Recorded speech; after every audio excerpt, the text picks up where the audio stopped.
Hello everyone, and welcome to my tutorial on making quick and easy home fire starters for in the bush. As you can see, I'm using a double boiler system. That way my wax is always self-contained in some container, and I don't have to worry about anything dripping onto the elements and smoking out my house or possibly starting a fire.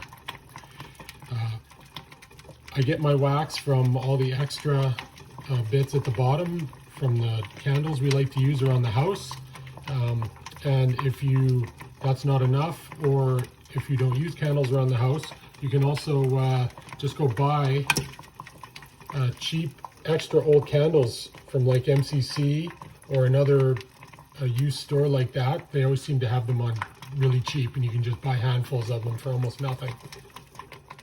Once your wax is melted, grab a cardboard egg carton and just fill it with everything that you've collected. I like using dryer lint and the chainsaw duff that comes out at the back end, and shredded paper. Make sure it's all dry. That's why I have it in this bin that I just leave in my garage for when I need it. And just mix it up, grind handfuls and stuff it in there. Make sure it's nice and full.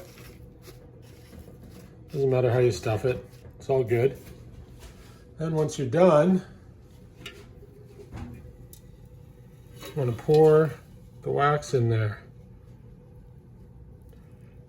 You want to make sure everything gets a nice coating of wax.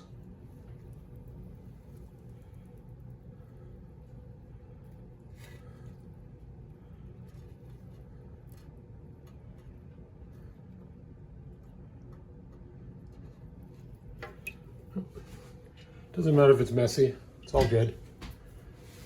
Now you can see I have it on another cardboard box. That way when it soaks through, it's not getting onto something important and staining or ruining it.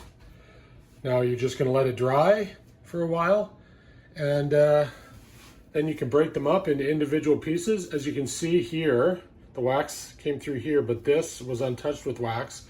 That's important because you want to have somewhere that's easy to light. The wax needs the flame already going. This is a lot easier to light, this piece that hasn't been soaked in wax first. And I can also easily hold my hand here and have the flame away from my hand. This is important in an emergency situation. If your hands are cold or it's windy and you need the flexibility to do it without hurting yourself. And if it's actually a dangerous situation, use 2, use 3 or 4 if you have to, whatever it takes to get it going. But generally 1 is way more than enough. This is good for close to 10 minutes burning. This is going to give you a nice fire.